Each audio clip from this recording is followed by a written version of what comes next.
Hello, everyone, and welcome back to one of these interview episodes of the SWW show. I'm Mike, and today with me two special guests. Not as far as usual, they're just on the more central west coast over here to talk about their game U.F.O. KO? Tower Defense, I believe is the full name of the game. So to get us started, let's introduce the two guys. I guess I'll start with you, Kelly. You want to introduce yourself and maybe what is the game? Kelly Moak, and creator of U.F.O. KO. Just a little tower defense game, but shooting up UFOs. With us? I'm Jesse Fox, and I'm producing the music for U.F.O. KO Tower Defense on Pixel General. And it's been an exciting project. We've got 9 tracks on the soundtrack, all at 432 hertz. It's surprising to me, and I'm gonna just this is because obviously the size and scope of this game. Usually having a dedicated sound person, most people aren't as lucky to have. For the record, the rest of us peasants have to start scraping for music or begging our friends versus having one of the two people being a sound person. Yeah, but I do have the skills to do it myself too. But he's much better. So. But I'm kind of curious. How did U.F.O. I'm just gonna call that because I don't know if I feel like saying the 1,000-syllable name. Get started. Kind of. Was it like a project you guys started floating around, or? I just I guess the pandemic left me unemployed for a while, and I just had a lot of free time on my hands, and always wanted to make a game. So I said, I'm just gonna do it. Yeah, and I was making some music one day, and Kelly was like, "Can I use that song for my game?" And we just went from there. Yeah. It's more definitely everything kind of falling into place than more of a plan. I was saying, because a lot of that is the pandemic. I'm generally curious a couple years from now how many games like this are just gonna start existing because, like, obviously how much time people had on their hands, and it takes several years to I'm see expecting a flood here soon. Yeah, I'm expecting a flood here also.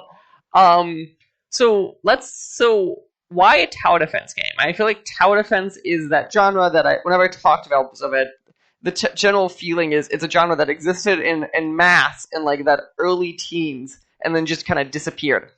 And now you're starting to see that indie renaissance of that genre. What made that genre like attractive? It's just a genre I've always liked. I've always liked tower defense, and I really just built a game I liked. And sitting home with no internet, so it's something I just made something that I could play with no internet at home out in the rural mountains. Yeah, that is also that I want to point out too. Actually, as a clear, I'm assuming this is like one of the like off the shelf like Unity or Unreal engines that is being used on this. Yeah, I used Unity. So I appreciate that using Unity with like it sounds like very little internet. So I'm assuming that learning curve had to have been very fun to kind of get used to it. Very. I'm pulling tutorials on my phone. I gotta watch everything on my phone. And then upload with hotspots, and yeah, it's kind of a minute, but that'll be over in a couple of weeks. I'm moving to somewhere with a little more stable connection. Internet, you can. That's pretty impressive. So let's kind of jump over to Jesse. When Kelly's come to you with this game, kind of, and as we said, it's tower defense, space themed, obviously, kind of. How did you start piecing together the music, kind of like what would make sense for this game? Well, Kelly had heard the initial track that is in the title screen, I believe now, and he was good to go with that. He just said, let's just stick with that theme and maybe try and use a lot of similar instruments so it has a continual theme. And at first, it was definitely a challenge. I've never tried to produce for a video game before, so it was a lot of learning a new thing and then applying all the old things that I had in my arsenal and trying to make an evolved product out of that. And it was definitely a challenge, but Kelly was right there allowing control, and he had definitely some great creative suggestions as we went. I'm curious, especially with this, I'd say, more unique circumstance of, as we talk about the internet and kind of like where you guys live. Did that change kind of how you guys collaborated throughout this process, especially in the backdrop of like the pandemic happening and stuff? All done in house. Yeah, yeah. We're fortunate enough to be roommates in this situation, so yeah, building it from the ground up. That it was like a kind of a lucky thing of that, because then you just kind of go knock on his door, being like, "So, I need this." Yeah, pretty much. Pretty much. It was serendipitous, to say the least. Yep, he'll be in here working on the music while I'm in there working on the game.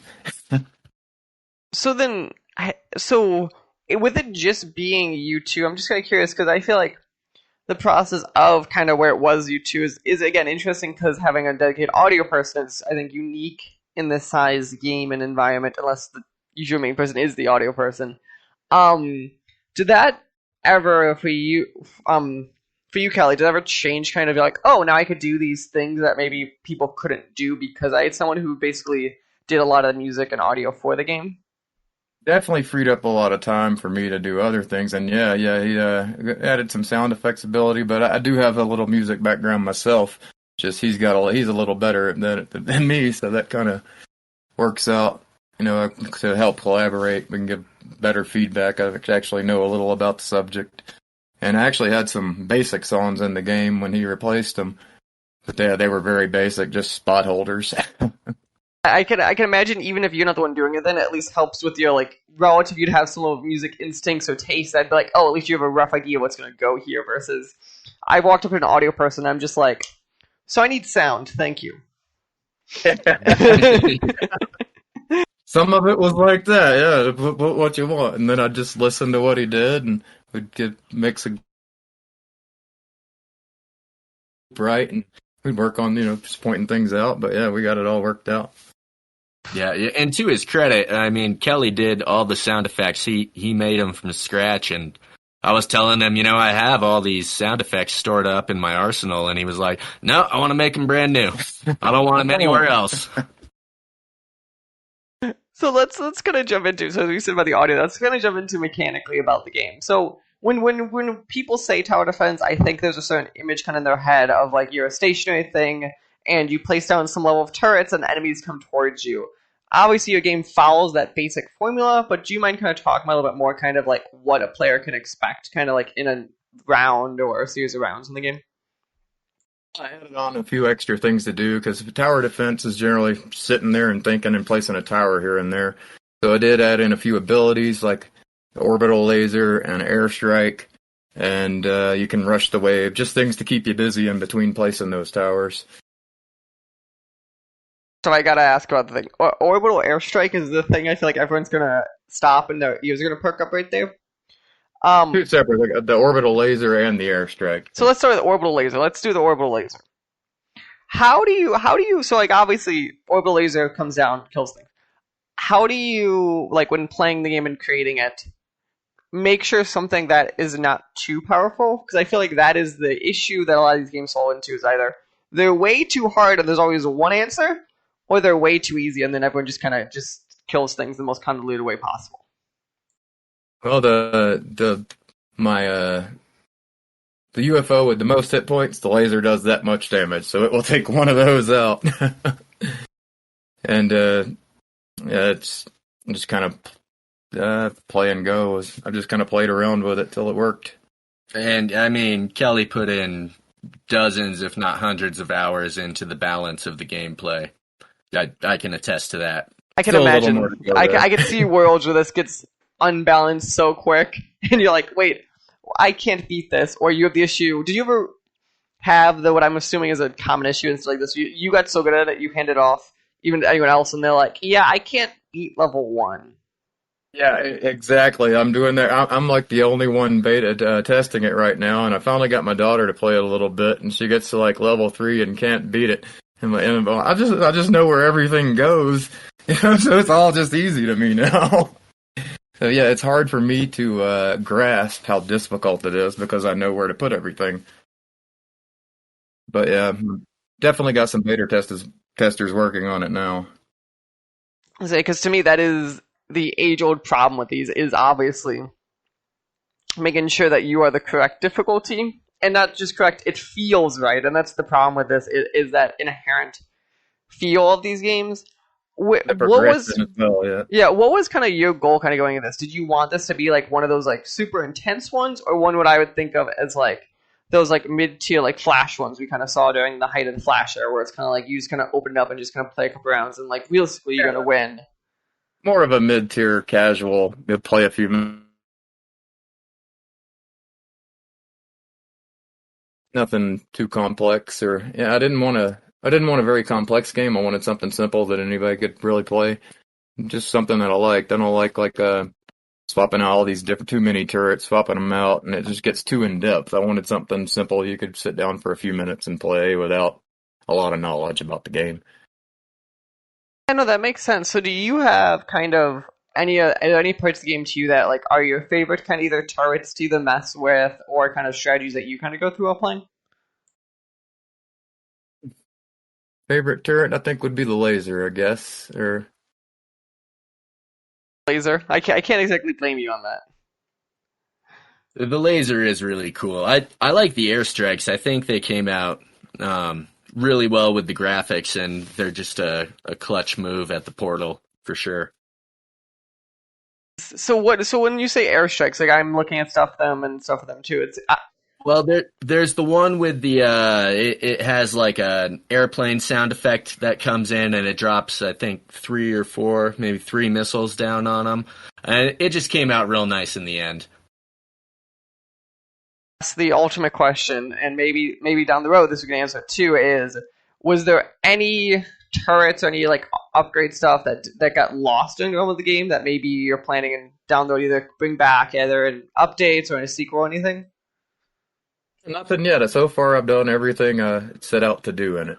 With Rare and very impressive because that's the age old joke. Is like I have a game. It's 1% of what I thought the game was going to be. it's very I'm surprising myself here too because I'm learning as I go. There's the potential works for a sequel to this game down the chute, and it would have an evolved form of the enemies, but we don't want to get into too much detail, have too many spoilers there. That makes perfect sense. So, kind of touching on the enemies, are there any enemies that kind of like really stand out to you guys that like kind of when players are kind of going into this that they should keep an eye out for? Well, the later enemies for sure. They start off pretty easy with not a lot of special abilities, but as you get up there, they start getting different abilities. And the Vimanas and Pyramids are a little bit dangerous. They got a lot of hit points and a few extra abilities. Like the Vimanas can shut down your towers and they heal themselves. A few other things. An enemy first shutting down the tower, then healing himself is the most infuriating thing humanly possible. Yep, but it only does one tower and it's got a very short range. See, that's when you should have really messed with people and had like two enemies, and one does the healing and one does the shutdown, because then you could create this thing where just I'm gonna be so frustrated. The Vimanas just heal themselves, and then the Pyramids heal everything around them. So yeah, they kind of work together sometimes too. So did you kind of when going through this, kind of developing it, was there any level of kind of making enemies purposely that kind of would I hate to say work together, but kind of like balance their powers off each other? Like, was that kind of like a planned thing of like, okay, now we're gonna have these multiple types that like will come out in similar waves, and now it can kind of really mess with players? Maybe not with the enemies, but I kind of used their abilities to balance the turrets. Like the lasers only affect certain enemies, and like the orbs only the lasers will damage the orbs, and there's a few other turrets are beneficial to use on some of the other enemies.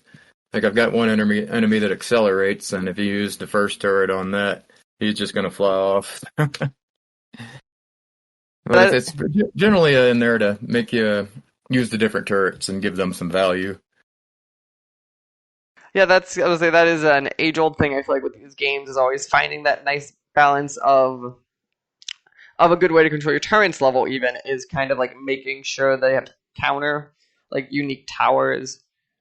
How much of a problem did you kind of have that kind of like, as you said, you started to have more beta testers or your auto playing? How much of that kind of did you have problems of like explaining to players that they needed this new tower when this new enemy was appearing? Well, I've got pop-ups they might be a little annoying, but you can disable them once you learn it. But I do have pop-ups that tell you, what, like the pop-up for the orb says lasers only. It gives you a little clue.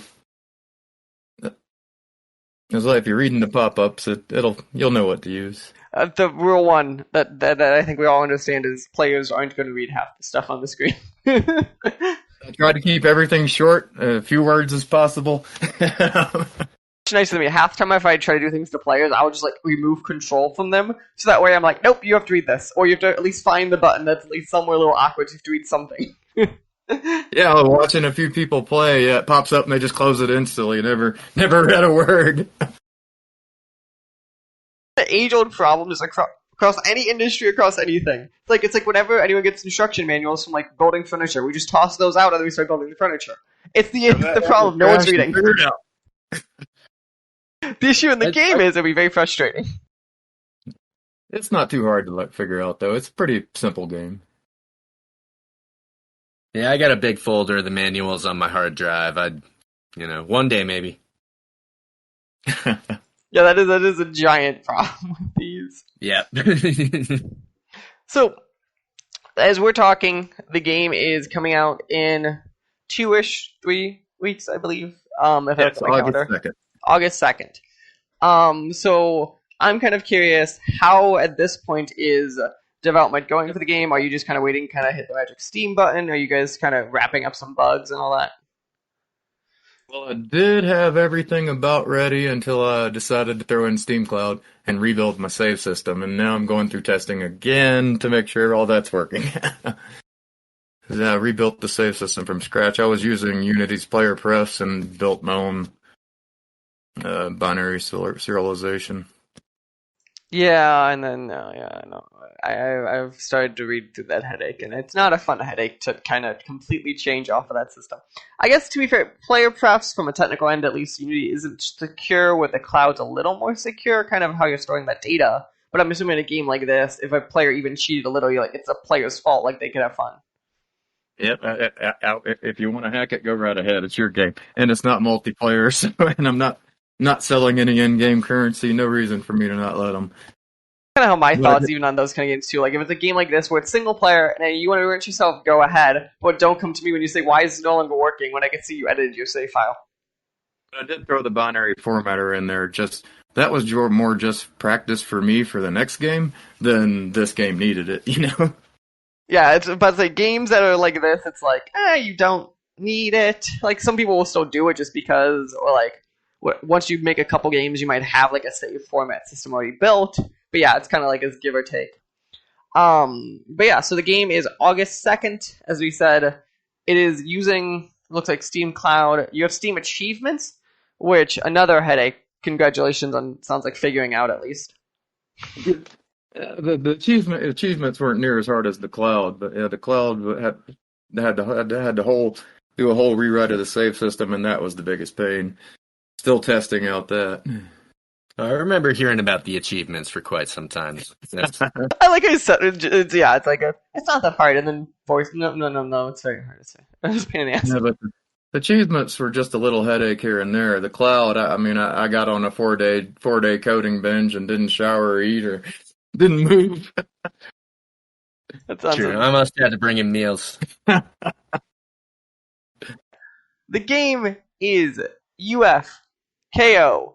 Tower Defense. I'm sorry, it says Tower Defense Extra Max Pro Plus Elite is what it's saying on this title card right here. I didn't make the rules. For fun. Yeah, the official name's just U.F.O. Tower Defense. The game comes out August 2nd. It includes, it looks like 20-something levels, a lot of crafts, turrets. How much is the game going for? It's going to be $6.99. Perfect. So $6.99, available on Steam. Anywhere else people should go check out for the game? Just on Steam. Just on Steam. And I believe it's $10 bundled with the with the soundtrack. soundtrack, yeah. And Yep. the soundtrack separately is $3.99. Yeah, and the soundtrack has it has two additional songs and an extended version of one of the in-game songs. Perfect. So, yeah, so you should go check out. Maybe it sounds like they should go check out that bundle for $10.99. Did I just mishear myself? It'd be $9.99. $9.99. Okay, perfect. Yeah, so go check that out. But yeah, otherwise go check out the game on Steam. Again, August 2nd. Guys, thank you for, especially with the technical issues before, sitting down and talking to me this afternoon about the game. And best of luck leading up to launch, especially with apparently some rebuilding some systems relatively last minute. And thanks for having us on, Mike. Yeah, thanks, Mike. Really, truly appreciate that. And yeah, definitely nice talking with another coffee lover. And we wish you the best of luck in your endeavors as well. This episode is partially brought to you by the Humble Choice program. Did you know Humble Bundle has a great monthly subscription service that lets you get a ton of video games every single month? That's right, from plans range from $5 to $20 a month, you get a hold of a bunch of free games they have available to you. And you can use our code down in the description below to go and sign up. It would help our podcast and help you see what great games are available for you this month. Hello everyone and welcome back to another one of these interview edition episodes of the SWW show. I'm Mike, and today with me a special guest from across the Atlantic, actually. To get us started, do you mind introducing yourself and the game we're here to talk about? Yeah, my name is Al. I'm a Norwegian game developer, and I am currently working on a game called SKALD Against the Black Priory. SKALD is a retro-style RPG that is very reminiscent of early 90s RPGs like Ultima 5, Wasteland 1, the Bard's Tale games, the Gold Box series for people who are familiar with that. So it's this kind of very pixelated, tile-based and turn-based RPG that looks pretty old, but that sort of the main design pillar of the game is that it should still play like a modern game. So there's a lot of quality of life features in the game that weren't there to begin with, and the game also has a fairly, I would say the writing is fairly modern in the game. There's a lot of the writing in the game, and we sort of deal with a lot of themes that are certainly darker and perhaps more mature than a lot of the games that I'm trying to emulate. So I usually describe it as Ultima 5, but with more Lovecraft in it. That's a good way of putting it. I'm kind of curious, were these games like really big kind of in like kind of where you grew up and stuff? Because obviously I think of them like most ones you listed, I believe, were all made, I believe, in the US, or at least more akin to that, and I'm just kind of very intrigued to see if those were like big games for you kind of growing up. Would you get them to them later, or like even regionally, were they big games? They were big games in Europe as well, and I think that's just because for a lot of countries in Europe there wasn't a game industry in the early 90s, and certainly not in Scandinavia and Norway, at least not of the scale that, for instance, that you saw with companies from the US. So I don't think, I have no way of really knowing, but I would be surprised if growing up in the early 90s in the US or in the Norway, if you felt that there were different games available to you in the US than in Norway. I would think it was more or less the same. And Norway has always been one of those countries that have always had, we don't dub movies in Norway, for instance. So English literacy is quite high in Norway and always has been. And that means that so I think the threshold for playing like old school English language adventure games and role-playing games that are usually fairly text-heavy. They can be difficult to parse if you don't speak English, but in Norway that's never really been a problem. So all of these games were widely available when I grew up, and also obviously seminal games in Norway, just as they were in the US.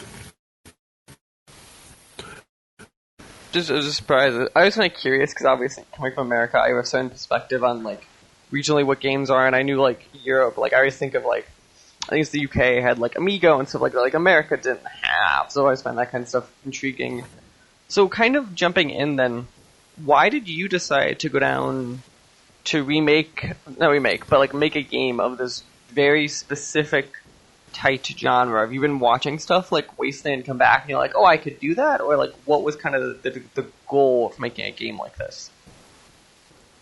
I think the primary thing is that I really remembered playing a lot of these games and really enjoying them when I grew up. But as I sort of grew older and they became available on GOG, a lot of them are available on GOG.com in particular. They have sort of made a lot of them playable on Windows 10 without doing any emulation and so forth.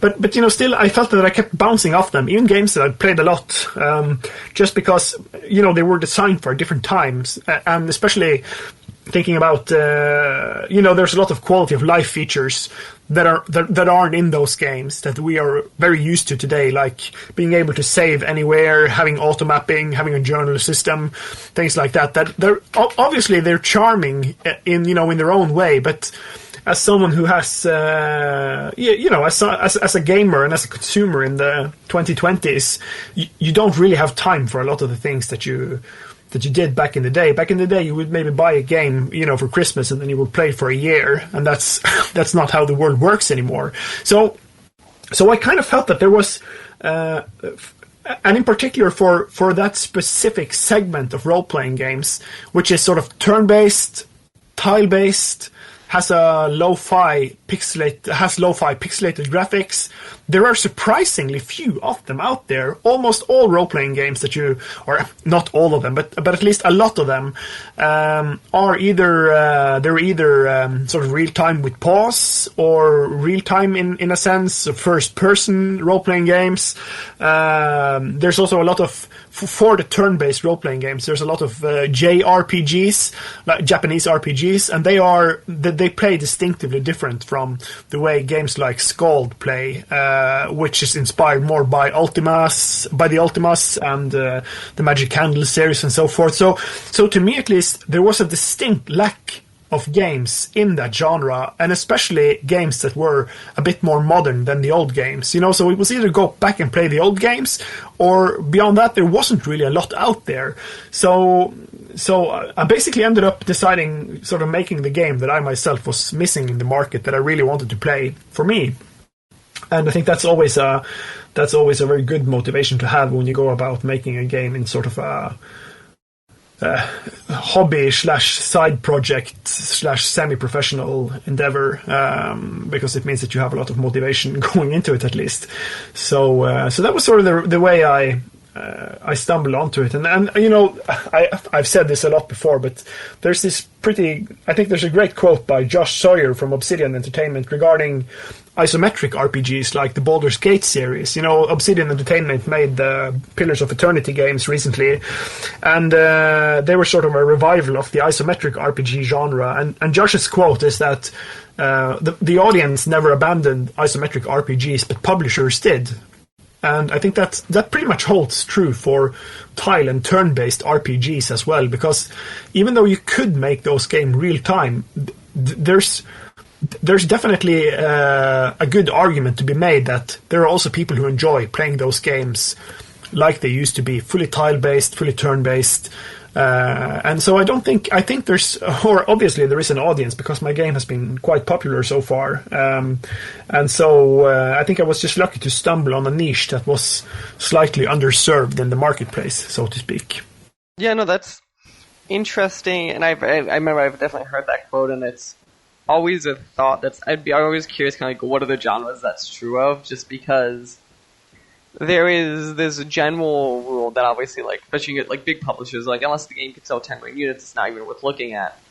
Where a lot of these genres that, like, it's funny because the reason we think there's no audience for them is because they haven't grown at the same rate as the rest of the industry. But the thing we forget is, though, all of the players that would play these games before are still around, so you still have a healthy couple 100,000 seller or 10,000 seller or whatever it is, and depending the size of your audience or, like, your team, it's 100% a profitable game. It's just not a multi-$100 million thing anymore. What I'm curious about, though, is, so obviously when people talk about these games, I think they think of certain things kind of like, when we think Ultima, or in modern context we think Pillars, or any of these games, we like inherently think certain things about them. I'm kind of curious if we kind of talk about, as you talk about, you're modernizing the genre a bit, or at least in your game you're modernizing it. What does that mean that to you, kind of, and what can people expect while playing this game that would be not the same problems that you have when you turn on a 90s game anymore? I think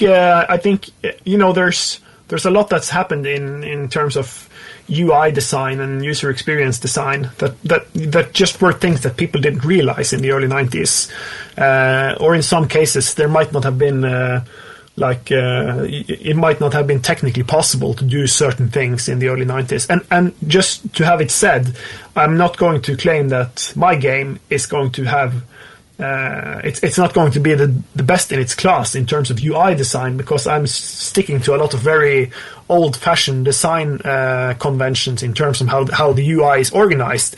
But it's still going to be leaps and bounds more user-friendly than the old games were. And some of that is just because we know more today in terms of how we sort of how we think about UI, and the other thing is that we can also do different things. We can have an in-game sort of Wikipedia/lexicon thing where you can look up game concepts, for instance. We can have a lot more feedback being given to the player. We can have sort of a different.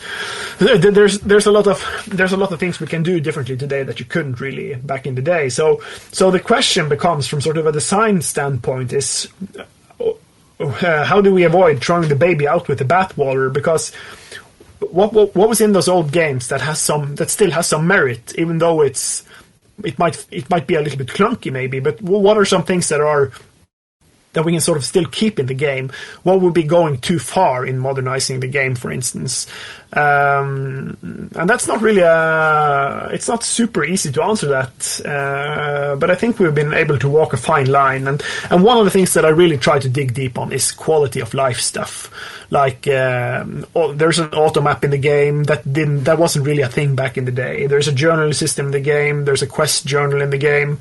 There will be a lot of features for like sorting your inventory, things like that. It's not in the demo actually. It's a much requested feature, and it's very high on my to-do list, so it's going in there as well. So there's a lot of things like that in the game that will make it a lot easier to parse for players. I think there's also more of an economy of action in the game. You can play it with the keyboard if you want to. You can play it with the mouse if you want to. We try to sort of reduce the number of clicks you have to do to perform actions in the game. For instance, in combat, just like shaving off things you have to do to sort of perform an attack, for instance. So everything is sort of fast and snappy and responsive and gives you feedback. And those things are important because we have to sort of we're really competing for players' attention more than people were back in the day. And I mean, if people manage to set aside 20 minutes to play the game, that might be all the time we have to make an impression on someone. So we have to kind of dig deep to make it stick without obviously going too far, because this is also a rabbit hole where you can really dig yourself down into. But I'm a solo developer, and I also know that I am developing a niche game for a niche audience. So even though I want the game to have broad appeal, there is also a limit to how far I can sort of take it without both either breaking the style genres or conventions, or also just spending too much time developing. So it's sort of three-dimensional chess in that sense, I think. Yeah, no, I could see where this becomes a tight balancing act for an audience that I think we probably expect. If I say it's this type of game, they expect certain things, right? And we've kind of talked about that for a bit. I'm kind of curious if we kind of jump into, for people who are unfamiliar entirely with this work right now, what is your top level pitch kind of for this game specifically of if you said, what is the game about? What would you describe that as to people?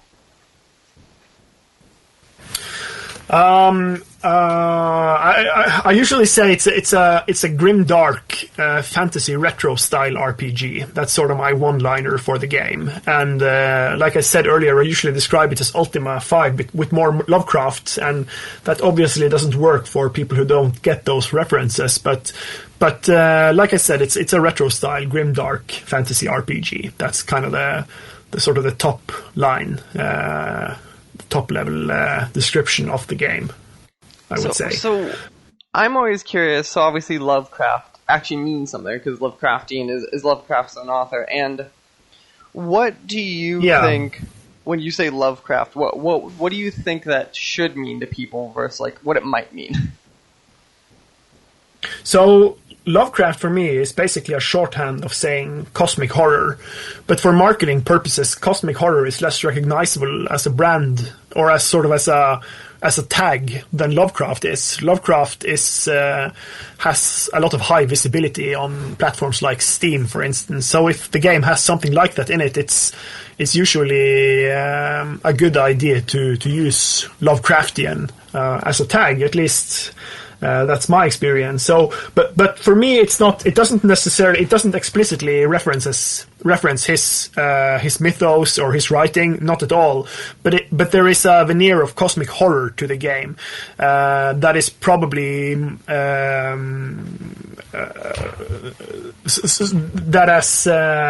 that has more to do with sort of the general feel and tone of the game, where there is sort of a feel of sort of this creeping horror and underlying feeling that there is this wrongness with the world around you, for instance.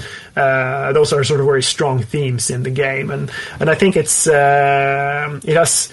There's definitely elements of sort of this pulpy noir fantasy / detective stories. I think there's a lot of inspiration from the first season of True Detectives, for instance, is a big inspiration for the game. And obviously, it's probably not a comparison you would think of, you know, if I didn't mention it. But there is sort of some of the same themes run through the game. It's this very shades of grey, morally ambiguous, and slightly nihilistic worldview that is, I would say fairly typical of cosmic horror as a genre.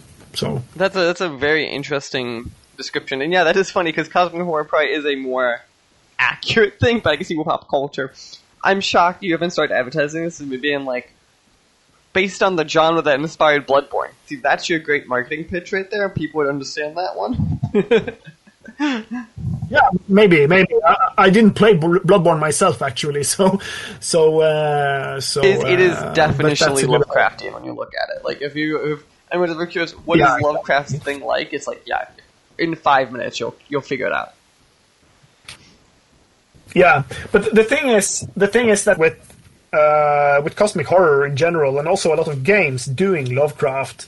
And like I said, I've only watched a few like Let's Plays of Bloodborne, and I get an impression that it's sort of a Dark Souls-like, but with Lovecraftian elements. Isn't that the sort of the one line for? And sort of the issue with a lot of games, and also sort of the tightrope I'm trying to walk with SKALD, is that it's difficult to convey sort of cosmic horror and Lovecraftian horror when you're, you know, quote unquote, just killing monsters with machine guns, because that's not really what his stories are about. So I'm actually, of course, there is some tentacle monsters, of course, in the game, but I don't think it's kind of counterproductive to the cosmic horror genre if your way of dealing with sort of the horror of the world is to fight it. Like literally fight it, trying to hack it apart with a sword. So it's difficult to walk that tightrope, and I try to dig more deep, sort of on having the horror come through in the sort of environmental storytelling and the narrative, rather than explicitly in every monster being like a mythos creature, a tentacled horrible creature that you get to kill, because those two things don't really go well together. So sort of this RPG progression of growing stronger by killing things doesn't necessarily merge well with the genre, where sort of being exposed to the world and the horrible secrets of the world will eventually drive you insane and kill you. So it's a difficult tightrope to walk, and so yeah. So kind of as we get more towards the back half of this, what I'm curious about is as we talk about, obviously this is a game that is in early access, is coming out, I guess, if I remember right. And what's interesting to me, though, is you have recently, a couple weeks ago, released a demo for the game, which obviously is, I assume, helping you with massive feedback for it. I'm kind of curious, why'd you get on the route of releasing a demo when you're also going into early access? I'm just kind of curious to me, because in a lot of ways, I view early access almost as that extended demo-y period for this type of game. Yeah, I think that was sort of the idea when early access started, as a way of putting your game out there. It's a way to signal that you're putting out a game that's not really fully done. But I think the audience, I think the audience perception of early access has shifted somewhat in the last, and these trends change so quickly. So it's just like even in the last year, I think what we mean about early access now has changed, and I think people expect a fairly large degree of polish in an early access product, especially in terms of the amount of content that goes into an early access game. I think people expect it to be. It's the full game, but with more bugs. Is what I think people think when you say early access. And for me, I would say that to be able to get the game up to a polished enough level to even sort of feel comfortable launching it on early access, it was essential for me to do a prologue because it's extremely helpful in terms of both playtesting and getting feedback and constructive criticism. That's sort of been one of my key ways of making this game, has been to rely very heavily on interacting with the community. At first, like the Kickstarter and Indiegogo backers, and now with the crowd who's been playing the demo, and it's been hugely helpful in making the game. So for me, it's releasing a prologue is almost equivalent to sort of submitting it to my. If I was a big studio, I would probably just submit it to my own quality assurance department, but I don't have one, so I have to sort of crowdsource it a little bit. And also, doing a prologue is, especially if done right, it's also a really good marketing tool. It usually gets a lot of eyes on the product. It raises quite a bit of awareness, and especially if you do it the way I did, launching it as a separate application on Steam, it means that you will have a lot of people being drawn to the main application, whereas also if it flops, you will sort of insulate the main game from the bad reviews of the demo with this little, by the virtue of them being two applications. So games like Backbone has recently done it very successfully, and I think that was sort of an interesting case study in how the prologue can be used to really boost your launch. And so for a game like me, getting more visibility is hugely important, because as a tiny one-man studio, that's probably my biggest challenge. It's that I could make the greatest game ever made and still fail because people didn't notice the game. So getting it out there and getting more eyes on it is immensely important for me. Great sense. Now, if people wanted to go check out the game or check out the demo, any of that fun stuff, where should we be sending them? There is both a Steam and a GOG page for both the prologue and the main game. So you can wishlist the main game, or play the prologue. And if you just search on Steam or GOG for SKALD, SKALD Against the Black Priory will be the first item that comes up. And either one of those, one will be the main game, one will be the prologue. Whichever you click will lead you to the other one as well. So you should find it all there. And my website, my devlog is also skaldrpg.com, SKALD RPG.com, and that also has links to everything, the Discord community, the applications on Steam, on GOG, everything like that. So you can find everything there. Perfect. Well, I want to say thank you for taking time out of your afternoon to sit down and talk to me about the game. And again, people, if they want to go check it out, it is currently a free demo. If they just do SKALD, the Black Priory, the prologue, right? And then if they want to go, I assume, wishlisted, all that fun stuff, go check out the not prologue on there. Yeah. Last thing I have for you is, do you have pricing currently available for the game, or is that still kind of TBD as you get closer to launch? No. The game will probably launch for. We'll probably price the game at $20 at launch, and that's and then there might be some early bird discounts as we go into early access to sort of get people on the early access train. And the launch date has been stated as August 2nd on Steam, but I don't think we're going to make it. I'm just a one-man team, so any delay sort of delays the entire project because I'm doing it all myself. But we'll try to do everything we can to release the game by late summer, and I suggest just following me on Steam or Twitter, the Discord server, and just stay posted there, and you'll be up to date. Again, thank you for taking time to talk to me, and enjoy the rest of your afternoon, evening. Likewise, Mike. Thank you so much. This podcast was a production of the SWW Show. To learn more, go to theswwshow.com. Remember, you can follow the show on Twitter at the SWW Show. You can follow me at Mikey_Maroney. You can follow AJ at LowSeatBoy. Remember, new episodes premiere on Friday, 9 a.m. Central Time on anchor.fm/SWW and podcast services around the globe.